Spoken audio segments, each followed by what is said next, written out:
I was wiping down the hood of my Rolls-Royce Ghost. The morning sun bouncing off the paint like it was laughing at the whole damn neighborhood. When the sound of heels stabbing the pavement cut through the quiet like a switchblade. I didn't even have to look up. I already knew the type. "Excuse me." The voice was all vinegar and fake politeness.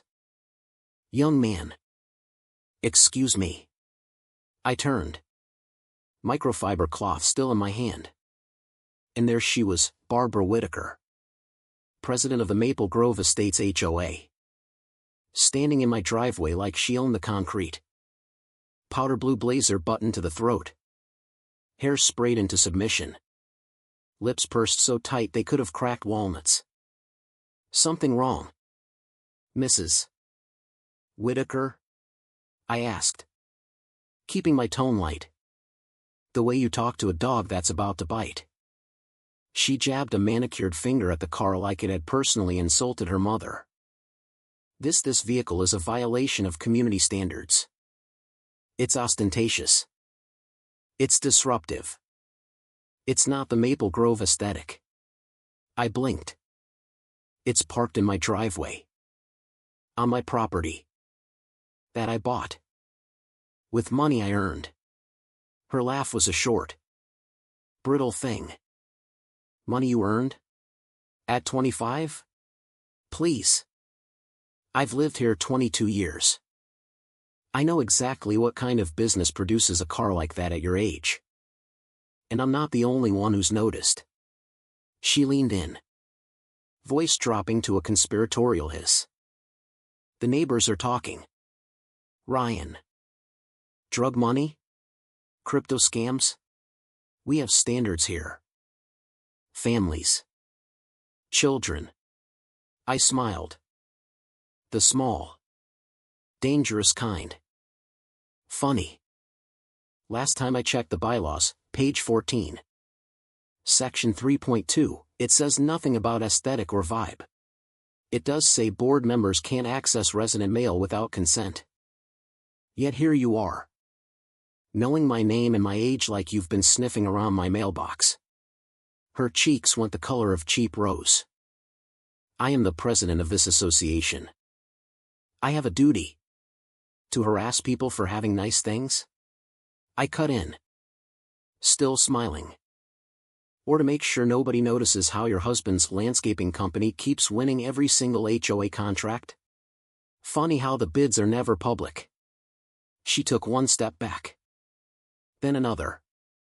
Like I'd slapped her. "This conversation is over. You will receive a formal notice. And that eyesore will be gone by Friday. Or it gets towed. At your expense." She spun on her heel and click-clacked away, muttering something about entitled millennials loud enough for the whole cul-de-sac to hear. I went back to polishing the Ghost. But inside, I was already building the guillotine. 2 days later the first violation notice was zip-tied to my mailbox like a ransom note. Excessive vehicle display. Non-conforming to neighborhood character. $250 fine. Compliance required within 72 hours. I read it twice. Then took a picture and sent it to the group chat I'd quietly started with a few neighbors who'd been screwed over the same way. The replies came fast. She hit me with a $400 fine for my kid's basketball hoop last summer. My wife got cited for inappropriate holiday lighting because she used white instead of warm white. White. Ryan. White. She's been skimming the reserve fund for years. My cousin's an accountant. The numbers don't add up. I didn't answer right away. I just started digging. By Thursday night I had a binder thicker than a Bible. 3 years of meeting minutes. Every invoice. Every suspiciously round number. Every contract that somehow always went to Whitaker Landscaping LLC.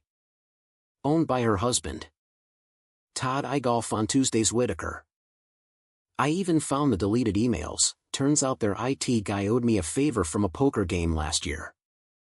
Turns out Barbara had been routing emergency tree trimming money into her daughter's college fund.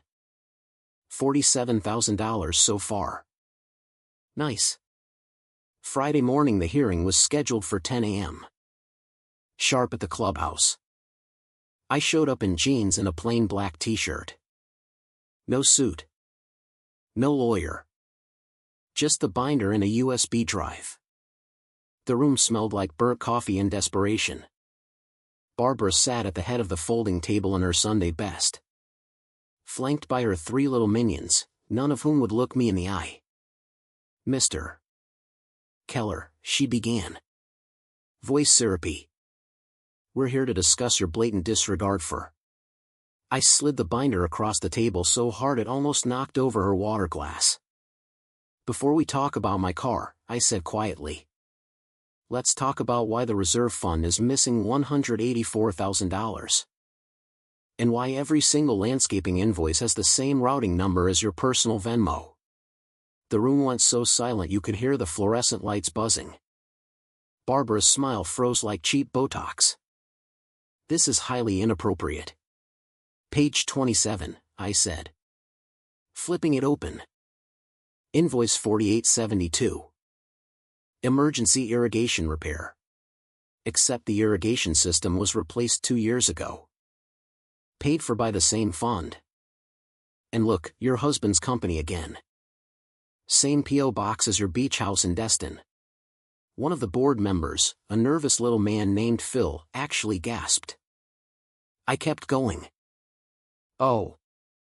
And here's the best part. The security camera footage from the night the reserve fund transfers happened?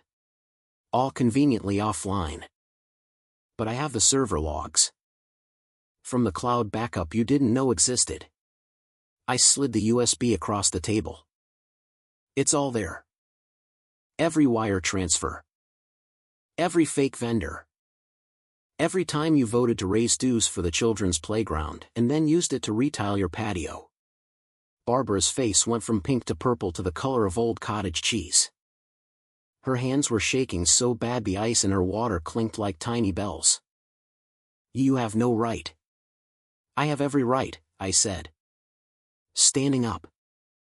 Because while you were busy policing my driveway, I was busy reading the actual state HOA laws. The ones you conveniently never updated.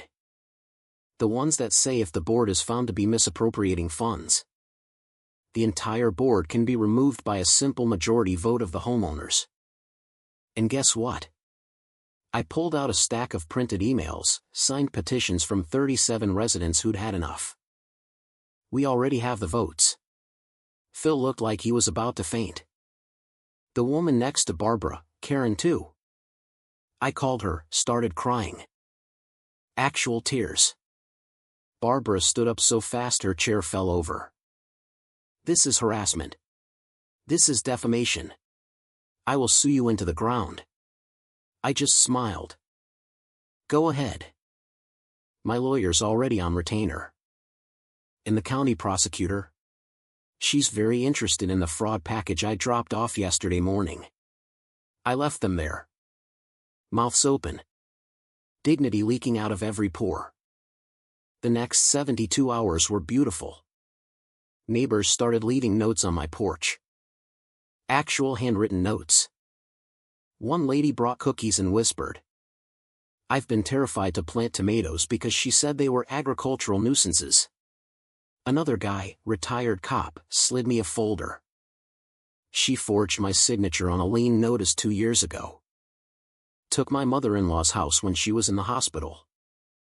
I've got proof. By Sunday the whole neighborhood was buzzing like a kicked beehive. Monday morning. Barbara tried to do damage control. She sent out one of her classic passive-aggressive newsletters. Some residents have been spreading misinformation. Please remember we are all neighbors here. Let's keep Maple Grove beautiful and drama-free. I replied all to the entire community list. Speaking of beautiful. Barbara, how's that new pool deck looking? The one paid for by the pothole repair fund? Pictures attached. The replies were glorious. Tuesday afternoon the first sheriff's deputy showed up. Then 2 more. Then a news van. Barbara came out of her McMansion in yoga pants and a face mask, screaming about private property while they loaded boxes of files into the cruiser. Her husband stood on the porch looking like a man who'd just realized his golf membership was about to get revoked. I watched from across the street, sipping coffee. Ghost parked right there in the driveway for everyone to see. Nobody said a word about the car anymore. 3 weeks later, the new neighborhood council held its first real meeting. No folding tables. No fluorescent lights.